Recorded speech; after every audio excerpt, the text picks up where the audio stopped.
I made a song called Breakthrough Boys for the MLB, and lucky enough, they purchased that for me.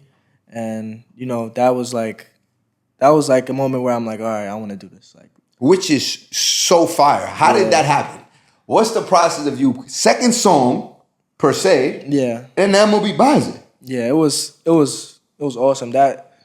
Them just showing the amount of love that they do for me. Like, they took a kid from the Bronx with not that many opportunities, and they took a chance on me. And for me to pay that back to them with a song is like, it's something minor that I could do, but it just speaks volume to what they're trying to do and how they're trying to push forward with minorities in baseball and stuff like that. So them purchasing that song just fulfilled me with happiness. And like, when we go to events, they play it on the big speakers. Crazy. And Mizzou just played at their like home turf, and they was playing it. And fire. Players from Mizzou was texting me like, yo, they had their music on, and like, that brings me a lot of happiness and stuff like that. So it's just great. But I also love music. I really have a passion with music. Everything I do, I'm passionate. So if I feel like I have the talent and I know I work hard and I see people that are better than me, and it's like, I think I work harder than him, and I feel like I should be where he's at, I'm gonna try to go chase him. So I'm not where I want to be yet, and until I get to where I want to be, I'll let the gas go, and hopefully that's the Hall of Fame, like, But until I get there, it's no slowing down, and I feel like just trying to chase number one. That's really my goal of number one in everything I do. So if I'm playing against somebody, it's like, all right, you're ranked higher than me, I'm gonna go at you, like, and I'm gonna leave. They gonna talk about me after this. So like, I just feel like I'm always just trying to chase being where I want to be. Love that. Ladies and gentlemen, welcome to another episode of In the Living Room podcast, where we learn, laugh, and heal. And this one is going to be special. So many reasons. One, it's the youngest guest I've had on the platform for sure. Two, is a legend, right? Someone that I've watched grow up, watched his process. Family, his father is my family. Known about his process, known he was coming to the world before he knew he was coming to this world.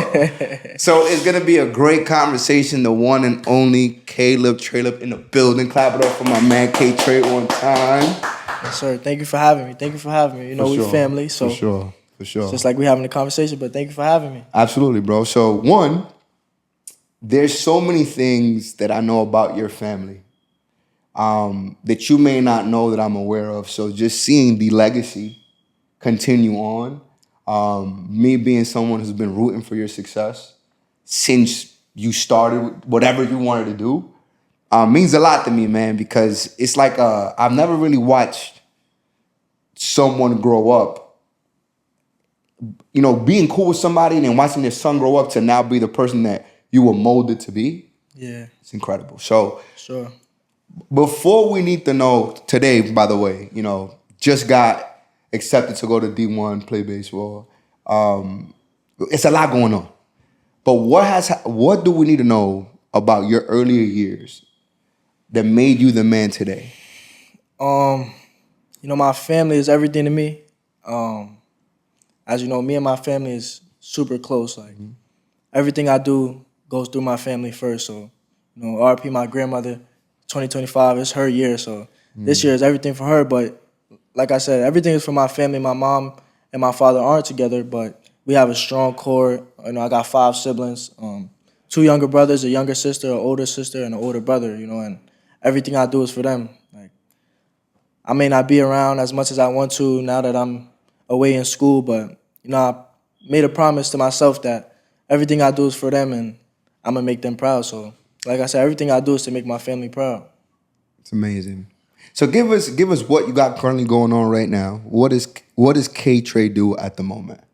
I feel like I'm a man of many talents. I rap, I play baseball, intelligent student athlete. Very smart. But I'm in Salisbury School up in Salisbury, Connecticut. This is my 2nd year there, and yeah, it's a very prestigious school. You know, that opportunity in itself is a blessing. Like the barriers I'm breaking with that, the school costs $80,000 to go there, and it's like I know there's a kid behind me that's gonna want that opportunity, and I know I gotta flourish in what I got right now. So that's another one of my motivations. Is just I know there's people behind me that look up to me. For example, my little brothers or other kids in the community, but I know that they're just gonna wait on that one opportunity that they got, and they're always keep working, and they're gonna flourish when they get that opportunity. So that's what I did, and I feel like I'm taking advantage of that. So yeah, I'm in Salisbury, 2026, committed to Missouri. You know, my coach, Coach Carrick Jackson. You know, she's first African American SEC head coach, and yeah, so he's making history, and I feel like I'm making history with what I'm doing. So yeah, Fire. Fire, fire, fire. Now, let me give you a little story, bro. Because you said something that was important right here. Because I asked you, who were you are growing up or how were you form the person that you are today? It's knowing that you have such a big family and a great family, but you and your father and your mother not being together growing up, how was that dynamic for you? it was like we're so close, and everything that they do, they have a great relationship. So everything that they do and I do is like like they're not together, but the decisions go through them. So everything is great. You know, they have a great relationship. They knew each other from young, so they're really good friends in that, and I'm sure you know that. But yeah, you know, my mother, she's like my rock. My mom is, she's there on all aspects of my life. My pops too. My pops is, I always say this, my pops is like the best pops in the world. He like Superman. Like Facts. he gets 101. everything done. You know, my pops is, my mom and dad had me 1918, and you know, that in itself is hard. You know, like I said, my grandmother was there. My mom's mom, my grandfather. You know, my grandfather was one of the key people in my life that helped me get started with baseball. So, but yeah, them just having such a good relationship makes everything 10 times easier. 10 times easier, which is a blessing, their relationship. Now, that's amazing. And that's context for a lot of people, 18, 19. Now, let me give you my story, bro. Let me tell you how I remember knowing about you. So shout out to, K-Train number one. I meet Kyle. I'm like, we knew him since I was a kid. We went to school, etc. I knew of him, but really got close later on. Maybe from 13, 14, we were locked in, right? Yeah. And I didn't know Kyle played baseball. I didn't know your pops. So growing up, the legends to me were Elvis and TC. TC. Oh, legends, bro. Like, let me tell you something right now. Legendary baseball players, bro. And not even that, freak athletes, right?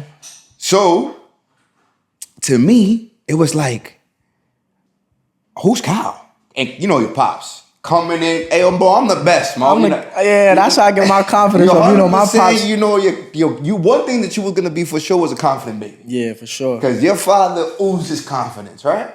I'm like, he can't be this good. So we had a strike zone box right outside. Strike zone box right outside. I'm like, all right, so what's up? I'm nice, bro. I don't know if you're nice, but I'm nice. And Kyle pitched to me. I pitched him. He rocked my shit. Boom! I was like, oh, who is this guy? Lo and behold, they'll come to my game. This is my first experience with your grandmother and your father, bro. They're playing against Brian Class. Brian Class was like a renowned pitcher at the time.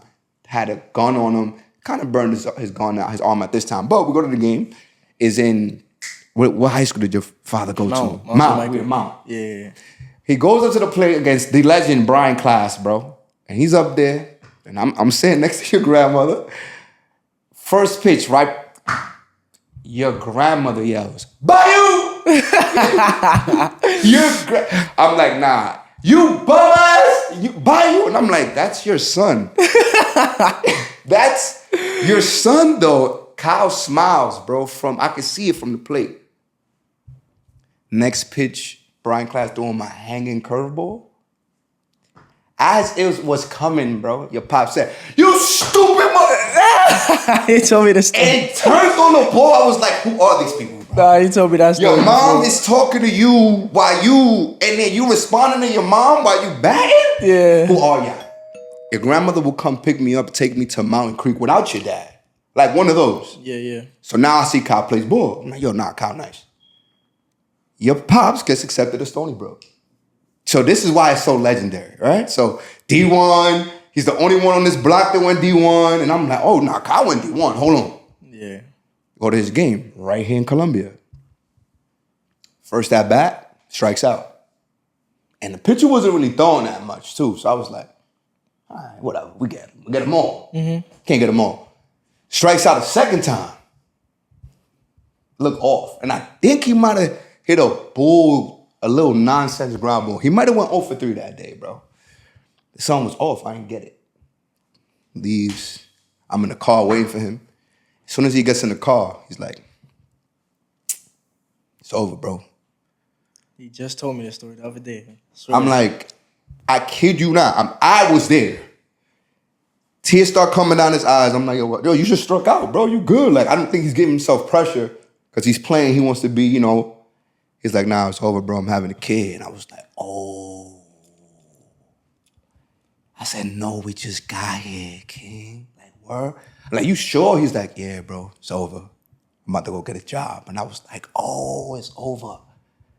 That's how I heard of you for the first time. At a baseball game, at a D1 college, to now see his son get accepted to a D1 college, bro. It was the heartbreak that was like, yo, honestly, we don't all get there, but to see what he poured into you and to the rest of the family, y'all army, is legendary, and the legacy for real is being kept alive, bro. Crazy. So what does that do for you as far as pressure? I mean, I don't feel like it's no pressure from him because he's constantly there for me, like instilling encouraging words into me. Like I said, my family is always instilling confidence in me. Like you said, my family, my grandmother's all confidence. Bro. Everybody's confidence in my family, and that's something that he preaches in me. But confidence has to come with being prepared. So, as we were younger, I started with 3 push-ups. I couldn't do many push-ups. I started with 3 push-ups and half a pull-up. But now on Instagram, it looked easy, and I have people, like younger people, even older people, hitting me up like, yo, like, how'd you get there? But they didn't see the backstory of, like, my pops and my mom and my little brothers and my older brother, me and my older brother, we used to go at it. Like, he was always stronger than me my whole life. He was always stronger than me. Right. And I used to, like, look up to him like, yo, like, I'm going to catch him one day. And I might have caught him. Right. But, yeah, like, I started with 3 push-ups and half a pull-up, and now we're in a pretty good spot on that side. So that's something that is very big. Like, my family's always instilling confidence in me, and I know they got my back, so I don't have anything to worry about. Fire. I think what's huge with if anybody who's listening or watching right now, it's the art of still being great parents even when you're not together, right? Like the common ground is what you want for your family, and this is a product of that. You know what I mean? So that's huge. So let me ask you another question in the same format to some degree. You didn't come out the gate, or how do you feel your process has been playing baseball? Like, were you the best on your team? Nah. You know what I'm saying? You was the one that always had it. Tell me about those beginning years, and did you think that the sport was for you? Like, Yeah, it's been definitely a long journey. Back in the day, I wasn't who I knew I could be, and that's where that work that I put in from ever since I started. My cousin Amari, me and him was like, I always look up to him. He's a year older than me, and he was really nice growing up. So looking at him and his team, that was like my inspiration. Like, and once I got the opportunity to play on his team after working for so long, and I did pretty well, it was like, damn, all right, now I know I could.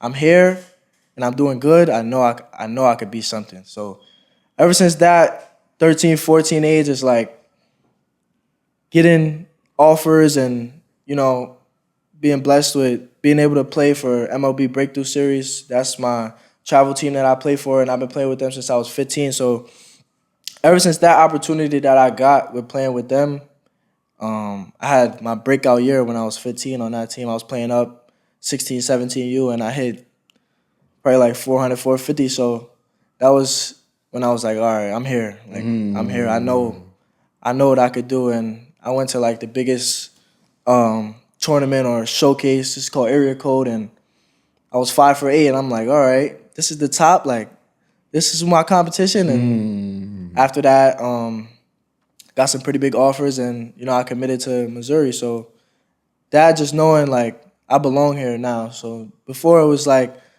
I didn't really understand that the talent that I had, but like you said, I wasn't the best growing up. I was hitting 7th, 6th, and now I'm hitting 3rd and 4th. So that's a blessing. But it always came with work and preparation. You think that is a big reason why you're at this level now? Because what I'm trying to say is, growing up, there's some people that out the gate, that kid that when you was 10 years old was For OD sure. nice, and he didn't have to put in the work or go from just half a pull-up, 3 push-ups, and I'm talking about, all right, guys, consistently every night, Kyle got these kids doing push-ups. You know that. Like, it is a factory, right? So very modest and chill about it. I'm trying to tell y'all, they work every night, bro. So to see your power then come full circle, any given point of this process of playing baseball, not believing your talent, did you want to give up playing the sport? Nah, never wanted to give up because I love the game so much. Like, and it's really all I know. Like, I've been playing it since I was 3 years old, so it's really all I know. But I just feel like the character part of it, like my family, like they just instill so much character, and the depth in my family builds that character. Like, I'm always the first one out the dugout, 0 for 3, 3 for 3. All my teammates can attest. I'm cheering everybody on. I'm first one out the dugout, making sure everybody's straight. Yo, you good? Pick your head up. My pops, again, like, never let anybody see you with your chin down. Like, always keep your chin up. So that's something that, I still got to work on that sometimes. But, I just feel like the character part always kept me in it, because even if I'm struggling, I know, like, damn, we're going to win. Like, my team got me. And now, if the people behind me are struggling, I hope they can look at me and be like, all right, K-Trey got me. Like, we're going to win. So just stuff like that. But baseball is all I know, and I love it. So it's never wanted to give up. So give me about the time you were slumping, bro. Because here's what I want to know. I used to play baseball, play some sports, feel me? And where you really start to second guess your talent is when it starts to show up in places you didn't think you were going to show up. Meaning, I'm hitting this fastball. It's a beach ball 2 games ago, right? All of a sudden, he ain't doing nothing special, and I can't touch the ball. So, like, the self-doubt that creeps in, or if it's a long of enough slump, right? Because if I'm not the best on the team, shout out to those who have parents at the games. I didn't have the shot. If I bummed it up, Easy wanted to bench me so bad. He wanted to bench me so bad when we played games. Like, yo, let me just get hot, son. Yeah. But what I'm trying to say is, I feel like a lot of people also get into a slump in life. So I'm trying to, and I know you're early, you're 17, but what's the mindset when it's not clicking? Like, when's that slump that you really had to dig in your bag to say, do you have a memorable moment? I don't know if I have a memorable moment, but I know the moment that I wasn't afraid of slumps anymore. Like, when I got invited to that MLB Breakthrough team, that team started with 34 people. I probably was 1 out of 5 kids that's unranked. And I'm going into that situation like, I don't have nothing to lose. Like, I'm at the bottom, so the only way I could go is up. You feel me? So that was like, in that opportunity, I'm like, all right, like, I got to go get it. So when I'm in a slump, it's like, I got to go get it. I got to get back to where I need to be at. So it's like that, my first tournament, struggled a little bit. I got 2 hits. It was probably like 2 for 7, 2 for 8. I'm like, all right. They're struggling a little bit too. Some people doing better than me. Next tournament, probably get 6 hits.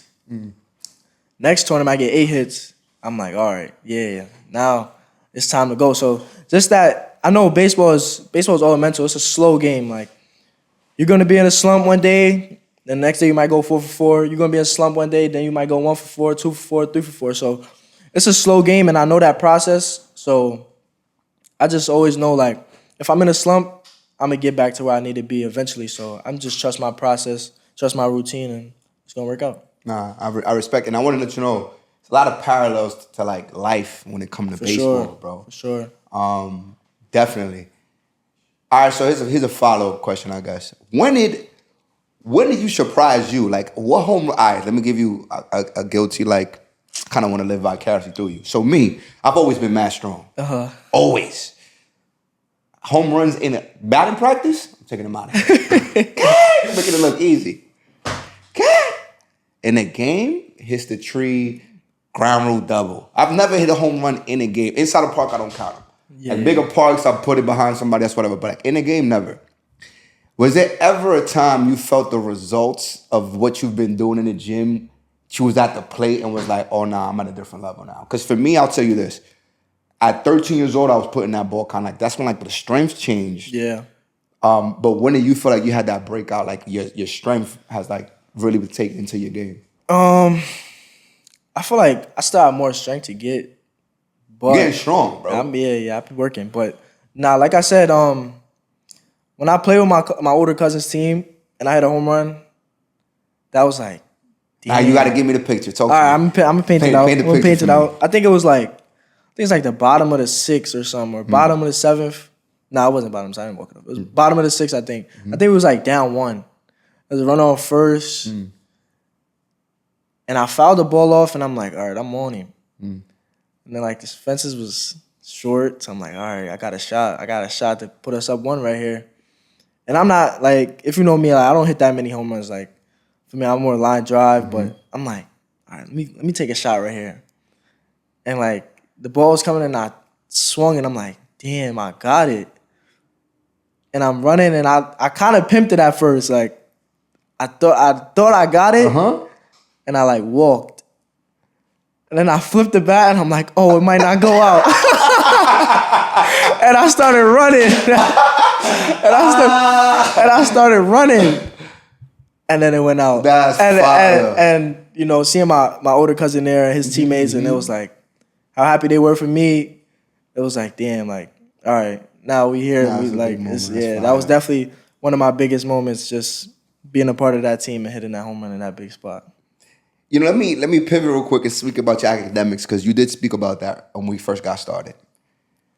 How do you do that? How do you play? How do you keep honor roll class? Like, what is your, the grades are different now. We call them A's and B's back then. Yeah. You know what I'm saying? What are you getting? What is it, like GPA? Yeah. I'm probably like 3.8, 3.9. I mean, 4.0 is like superb. No, yeah. 4.0, you don't get nothing wrong. 3.8 is still crazy. 3.8 is, I got like a 93, 94 average. So. All right, so let me ask you a question. Is school something that comes easy to you, or you the one that doesn't need to really study? Like, are you that person also when it comes to homework and like grades? Or you really have to get in your bag and really be stewardess to get these kind of grades? Because that's insane to me, bro. 3.8. Yeah, I'm definitely big in routine. Like, I feel like routine is everything in practice and sports and in life and school, family. So it's just always a routine for me. You know, my school is it's a very prestigious school, so they take academics very highly, and that the opportunities that come with that is like great. So I know that what having such a high caliber of a GPA and graduating from my school means. So it's something that means something to me. Like, school doesn't really mean a lot to I wouldn't say my peers, but a lot of people. And I know what school could do for me. So, you know, always having that in my back pocket, aside from baseball, is like, that's something that I want to have. And, you know, my family, my mom is super smart, like way smarter than me. I say that's where I get my smarts from. My pops probably wouldn't like that, but that's if you're good with math, I know my son Kaleb. He's ill with the math. Ill with the numbers. But I would say that's where I get my smarts from. But you know, they're always just on me, making sure my grades are good. But at this point, it's like it's something that I want to achieve to always have with me. So that's something that I take pride in aside from, baseball and music and stuff like that. So And you led right onto it. So now we got music, right? We got Fat Films in the building too. The shot, you know what I mean? Yeah. Got him in the building. Fast Film. Now, feel me? To start that music video. for sure. What inspires you to say, yo, I'm going to do music, right? So I actually made my first song when I was like 12. And it came out pretty good. I ain't gonna lie. Like, a lot of people say their first songs is trash, but I feel like You mine. feel like you got a bang on the I first feel like one? mine's was fire. It didn't come out though. It didn't come out. Nobody heard It it. didn't come out yet, but yeah, I feel like It's mine. tough, but nobody heard it. I feel like mine was alright. Yeah. But yeah, so I had made my first song when I was 12. I made, I think 2 or 3 songs when I was 12, and I had took a break. Like I just never put the music out. It never really ended up coming to fruition with the production side of it and me putting it out. And then I had shoulder surgery, and when I had shoulder surgery, it was like there's a lot of ways to be successful, and baseball was put at a pause for that moment. So I knew I'm talented with music, and I was like, Pops, let's pick it back up. And that's when we made Rookie of the Year. And that was like my first song that was ever put out. So after that, I was like, I kind of like this. And I just told him that. And then more music came along, and I made a song called Breakthrough Boys for the MLB. And lucky enough, they purchased that for me. And, that was like a moment where I'm like, all right, I want to do this. Like, Which is so fire. How did that happen? What's the process of you second song per se? yeah. And the MLB buys it. Yeah, it was awesome. That them just showing the amount of love that they do for me, like they took a kid from the Bronx with not that many opportunities, and they took a chance on me. And for me to pay that back to them with a song is like, it's something minor that I could do, but it just speaks volume to what they're trying to do and how they're trying to push forward with minorities in baseball and stuff like that. So them purchasing that song just fulfilled me with happiness. And like when we go to events, they play it on the big speakers. Crazy. And Mizzou just played at their like home turf, and they was playing it. And Fire. players from Mizzou was texting me like, yo, they had your music on, and like, that brings me a lot of happiness and stuff like that. So it's just great. But I also love music. I really have a passion with music. I'll tell you like this, bro. Not only do you have the skill set, right? Like baseball, you do other things, you're a scholar student. I mean, I feel like there has to be a deal coming on the table. Yeah. You know what I'm saying? I don't know. Soon come. Yeah, I don't know if there's something going on right now, but all I'm saying is, with what you're doing, is inevitable, bro, that things are gonna pan out. Yeah, right? for sure. Where do you feel you stand? Like, okay, so now leading into you leave what? You start next year? The year after. The year after. Oh, you got time. Yeah, You got some time. All right, little bet. bit. But what comes into your mind when because some people don't get that opportunity. By the way, all this money that goes into baseball, bro, like it's completely changed. We're just having a conversation off camera where I'm like, yo, I've been asking your father, like, I want to come see you play. He's like, yo, bro, he plays over here, he plays another state. How did that feel? Or was your parents always present, even though it was never local? It was a lot of travel ball. Yeah. As a person that has to grow up in the trenches doing so, did that affect your game in the process? Like, being away from family was tough. It was tough. Like me being so family oriented, like that first year without my family for a whole summer, like then they only came to one tournament. And it was the first one, so I had 3 after that where it was just me. So through the ups and downs, I had a really good year, so it was luckily a lot of ups. But through those downs, it's like, damn, I can't even, I can't give my mom a hug. Like, like I want a hug right now. Like I just had 0 for 3. Like, damn, I want a hug. Like, And but my family is always present, whether it's virtual, in real life. Like they're always present. And the way they make it happen is like, it's crazy. Like, but yeah, so that was really tough for me. That first summer was tough without them, and now I'm at school. This is my second year away, so those parts are really tough. Being away from my family, like the school is a very glamorous school. It's a beautiful campus, beautiful baseball field, beautiful gym, something that's not ordinary to a regular New York kid, and I was blessed with that opportunity to have. But being away from my family and not being able to be the big brother I want to be to my little siblings, and that's the downside that they don't see to the glamorous school that I go to per se. But it's just like that's my why, and that's the reason why I do what I do. So my family being so big in my life is just something that it's like I know I gotta do it for them. So see, your mom wasn't there. What female you was hugging on, B? Nah. Yeah. She wasn't there, so who's shorty? Nah. I ain't gonna lie, I might have been on FaceTime a few nights. FaceTime, but yeah, I was locked in that summer night. That summer I went crazy. I went crazy. There was no females for a few months. I had to fully lock in and go crazy, but yeah, that was yeah.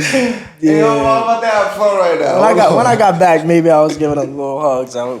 Because we're not gonna act like baseball play. Listen, what I need to know about how you stay focused around these women, bro. Because you were starting to make it, and we're not gonna lie like you look like a pretty Indian. You feel me? You know what I'm saying? We're away. You feel me? So I want to know, or do we know, is there a woman involved right now that keeps you focused? Are you single? How do you stay focused? How do you not get distracted? Nah, it's no women. It's no singular women involved right now that makes me. I don't have no girlfriend. You can say that. Cool. No girlfriend. All right. But I mean, being at school helps. Like when I was home, like so many distractions with females, and it could play into a major downfall into your career and what you're trying to accomplish. So, I mean, that's something my parents preached to me. They had me young, so it's like the females always be there, and they'll probably come at a surplus when you get to where you need to be. Mm-hmm. So, it's the females they're always going to be there. So that's not really my focus, and what I'm trying to do and what I'm trying to accomplish is regular females. I'm not really interested in. I need somebody who's up here with me. But nah, yeah. So here's a valid question. You ever got your heart broken? Nah, I have, bro. Knock on wood. Hold on. Yeah, that's what this is a valid point, son. Look. Nah, I haven't though. Nah. Well, have you hurt? You hurt like nah. It really get you in your bag, bro. It's like I never had my heart broke, but I would say like it's been like girls that's like, damn, we stopped talking. It's like, yeah, I kind of miss you a little. But nah. But nothing where there's no pain. Nothing where there's no pain. Oh, copy. Let's keep it that way. Stay focused. Yeah. So what is the goal for Kaleb, bro? Like forget about what we want for you, what your parents want for you. What do you want for you? The goal is to make it to the show, make it to the big leagues. The amount of time my family has put in first for me and the amount of time I put in for myself I feel like it's only right. I feel like that's really the only option. With music on the other aspect is like, I just want to continue with my passions, and hopefully we see where that goes. I do that more for the passion side. So whatever comes with that, it's a blessing, with NIL and stuff like that. But I just want to be able to provide for my family. But if it's the MLB, if it's music, but for sure I'm focused on making the MLB right now and getting drafted and having successful college years. So that's the main focus right now, and anything else that comes with that, it comes. No, I'm with you. NIL is what it's called, correct? Yeah. The acronym for that is name, image, and likeness. Right, name, image, and likeness. So one thing that's very important, obviously, is that presence. Do you have a plan to kind of showcase more on your social media platforms what you've been doing? Because I know they'll come to the game and give you the eye off the sport. Yeah. And you're super marketable, but I feel you could turn up me looking at your page. I definitely can turn up the intensity of my character, and cause I feel like my character I feel like I'm Superman. You feel me? But But yeah, like now, this is my second podcast. First one with family, but it's my second podcast, and I feel like these are just steps to enhance my name, image, and likeness. I make music, so that's another one where it makes me super marketable to a lot of agencies. Having talks with agencies and stuff like that, which is super crazy. Like talking to an agency about signing and stuff like that. I got friends who are signed, and talking to them is like just the ups and downs and the pros and cons of signing to an agency and stuff like that. So just that whole process is a long process, but it could be very rewarding in the long run. So definitely need to start. Yeah, bro. I think yeah, because you got it all. I mean, all in all, scholar, looks, abilities to do other things. If you just capture it more, and it's as simple as a tripod. Yeah, for sure. Like tripod out the game right before you go into the, you know what I mean? Like I'm about to start doing some more day in the lives. Day in the life, stuff like that. All of the above, bro. Yeah. Because I'll give you an example. It's a different sport, but Ryan Garcia, they're fighting. I don't know how they're doing this, but they're gonna fight in Times Square, right? I don't know how. I'm waiting to see how, but he didn't get where he's at because of his skill, even though he got it. It's the way he was able to market himself. For sure. I think you just got to be a little more conscious of it, bro. Sky's the limit. Baseball. Who are role models that you watched growing up and you felt like you got a comparable bag? And if you were to test your game to somebody that you probably studied, who would that be? I'll say in the league right now, I'll say Nolan Arenado. That's somebody I watch on the defensive end and hitting end. I love the versatility of Mookie. I play a little bit of outfield, infield, so that aspect to his game is something that I try to implement into my game. But yeah, I feel like Nolan Arenado is somebody I not aspire to be, but aspire to have some of the tools he has in his game, especially with his defense and stuff like that. And I feel like we also have similar swings. So just Nolan Arenado and Mookie Betts are two people that I constantly watch and try to do things that they do and see how it feels for my game and stuff like that. But I feel like all times, Barry Bonds is like the best hitter. Yeah, amazing. He's the best hitter ever. So, 100%. But he's a lefty. I'm a righty, so it's a little bit of inconsistencies in that. But I definitely watch his swing all the time, and just I watch a lot of pros, and I'm luckily around a lot of pros too, like Josh Palacios and those guys, and what they do for me is crazy. Letting me work with them and stuff like that. Richie, his brother, is like it's crazy what they do and how their process work, and just really being able to work with somebody in the MLB who has MLB experience.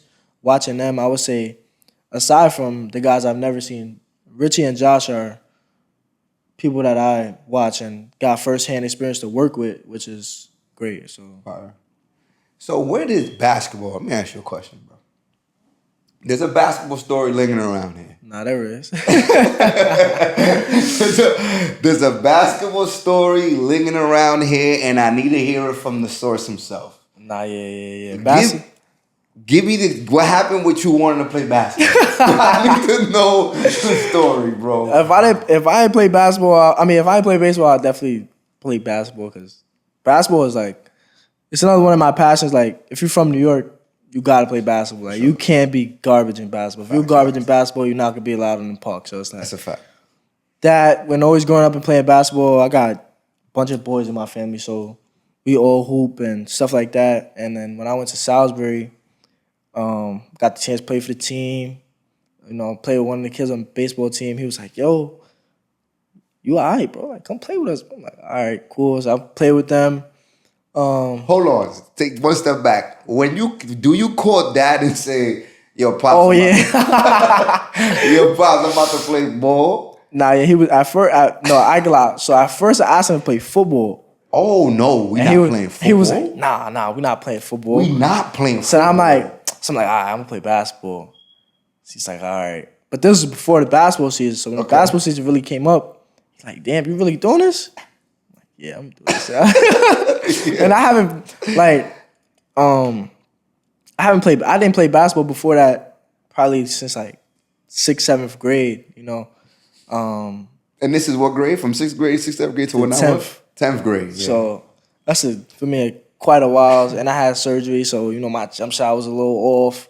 But I played for that team, and it was just a good experience being able to just have fun. Like aside from baseball is not. I mean, everybody knows me on the baseball field. It's all smiles, always happy, laughing, but it's still a serious aspect to it, and I know where I gotta go and for sure the discipline I need to have. But with the basketball, it's like transferring that happiness over to basketball and just feeling like I'm playing with my boys and we just having fun. We was pretty good. We won quite an amount, so it was just fun being able to let loose a little bit and have a lot of fun. But there was no chance of you thinking of not playing baseball or basketball. Nah. Like we weren't. I'm not that good. Oh, I'm not that good. Just like yo, I can shoot a few threes in the corner. Yeah, and that's a little something. It's funny because I got the news like yo, he trying to play basketball. Like yo, I want to be the dad and be like, you can't do that. We're gonna hopefully he bum it up his friend, so he can stay playing baseball. Yeah. So let me couple questions I have here, bro. It's what do you feel? I'm never one to project, right? Because I hear stories where people go away and they, the minority in the group where he's not their color, he's of our color, and if your parents can't be there all the times, right? Have you experienced any kind of racism or felt like, because you weren't part of? It's what it is. There is racism in baseball. For sure. In your events of coming up in the ranks, did you feel like because of where you come from, that kind of stifled your growth? In baseball or life? Baseball and then anything in life. Baseball, nah. Fortunate. I feel like back in the day it was just a lot more, way more. Bro, if we played up the block, bro, the ball was over here. It was a strike. Yeah. Bro. We put it right here. It's a ball. It was like, yo, bro, come on, son. Yeah, for sure. I feel like, umpires are just whack. But umpires are just whack. Fair. Not in baseball. And like I said, I play for an all-minority team on the MLB team. So as I got older into the bigger circuits of like higher level baseball, I've been able to be a part of that. So we don't really face as much. I mean, like, the coach will say corners in because we're black. They think we're fast. Right. But like other than that, nah. But like my school is like, it's like black and white to like where I'm from, where I come from, and now being at a school where it's like, it's probably like 20, I won't even say, probably like 15 black kids out of like 400 or like 350. So that coming from Mount, I've got to be able to go to Mount where my dad went, and like kind of was a superstar there. Like, I mean, I had surgery, I came back, had a really good game, and it's like, damn. And then it's like, damn, you're leaving. So it's like coming from like being like a household name in my old school to going to a new school where it's a bunch of 5-star athletes, 4-star athletes, committed athletes, and it's like now this is another place where I gotta make a name for myself again. So it's like that part was a little tough, but I feel like the racism, nah. I mean, it is a majority white school, so there's differences in how they interact rather than how we interact. So just learning how to get accustomed to that system and forms of life is nothing wrong with it, how they live, and nothing wrong with how we live. It's just two different aspects of and viewpoints of how they live. So just getting accustomed to that was a little bit tough, but it's my second year there, and most of those guys are like family to me. Fire. Now, I love to hear that, bro, because that's a sad story you hear sometimes where, there's a star kid that played for the wrong coach. Yeah. Right? And you're not going to really, you're an adult to some degree now. You're not going to come back with the bad news to the parents, but you went from batting third to now being on the bench, and you killed that game. I fear too many of those stories. Yeah. Where it's like, well, maybe it's the environment, but good to hear that you haven't encountered that. Yeah, for sure. Is there anything that you expect out of what you've been doing? Like any expectations that you have? I've been talking to a few people and telling them like this is my first focus off season. Like you said last year, I played basketball a little bit, so I wasn't in the weight room as much as I should have been. Like this year, it's like we kicked it up into the highest gear it could go. Like I pushed my body into a different mode that I didn't even know I could unlock in my body. Like I was never like strong, never fast. Like, and now being in the weight room, like I gotta give credit to my boy Mike. Like Michael Fiatarone, that's like my big bro. He's in the gym with me every day, in the cage with me every day, and he one of the hardest workers. Like he's going to Bryant. He's my shortstop this year, senior, and me and him I was like, yo, bro, like I need to lock in with you. Like he's like a tank, bro. Like he's a tank, bro. Right. And I'm like, yo, I need to lock in with you. And what he does, and like that's literally like my big bro. Like a lot of people say big bro about big bro, but they don't really do big bro things. He does big bro things for me, and he's an inspiration to me, and he helps me and shows me how to really work hard in the weight room and in the cage and stuff like that. But my family also, they just always help me. But this is like my really first focus off season, and I feel like it's gonna be a crazy season. One definitely to remember. So we could expect some good things from K Trey. Nah, yeah, for sure. Anything that you want us to know, you know, I feel like there's nothing you gotta hide, but is there something about you that we don't know that gives you the mindset that you have, besides the work you put in? What's the hack to stay this focused, this optimistic? I feel like people who have the talents and the gifts, nothing hurts more, bro, than seeing wasted talent. Yeah. You feel me? Like, I think vicariously we all live through a person who has a gift, and when you don't execute it, it hurts not only the person that's not utilizing, but the people around them. Not that it's pressure, but what keeps you going? And where people decide, I don't want to do this no more. It ain't the same no more. Or it's too tough. It's too challenging. Like, is there something that we don't know besides what you've given us already? It's just like I'll say like the passion. It's like everything I do, I'm passionate. So if I feel like I have the talent and I know I work hard and I see people that are better than me, and it's like, I think I work harder than him and I feel like I should be where he's at, I'm gonna try to go chase him. So I'm not where I wanna be yet. And until I get to where I wanna be, I'll let the gas go, and hopefully that's the Hall of Fame. Like, you know, but until I get there, it's no slowing down. And I feel like just trying to chase number one. That's really my goal of number one in everything I do. So if I'm playing against somebody, it's like, all right, you're ranked higher than me, I'm gonna go at you, like, and I'm gonna leave. They gonna talk about me after this. So like, you know, I just feel like I'm always just trying to chase being where I want to be. Love that. Anything you want to leave us? Anything that you have for us before we go, bro? No girls, no basketball, bro. Any last words you have for us, bro? Anything that we should be privy to? You know, when's your season? Can we watch? Can we watch you play? Oh, you can. Yes. Yeah. You can I do that? Nah, you can. What's up? How can we do that? How can You we gotta watch tune you? in to the Salisbury.com website, and then click baseball. And from there, Games is live. I'll send you the Copy. schedule. Yeah, send me that, But please. yeah, for sure. But Give us that one more time. I feel like, what do we do again? How do we watch you? Salisbury.com, Huh? baseball, and then click the game. That's it. All right, Lit. fair. You locked in. And it's premium recording, like just like this. Premium recording, because the school, top notch. But stay tuned in for more music. This is gonna be a season that's gonna be unforgettable. And thank you for having me on the podcast. Come on, my brother. It was an amazing time. I'm glad I got the story from you, bro. Feel me? We got it clear out here. Stay focused, bro. Honestly, I'm gonna tell you right now. It's not a lot of people.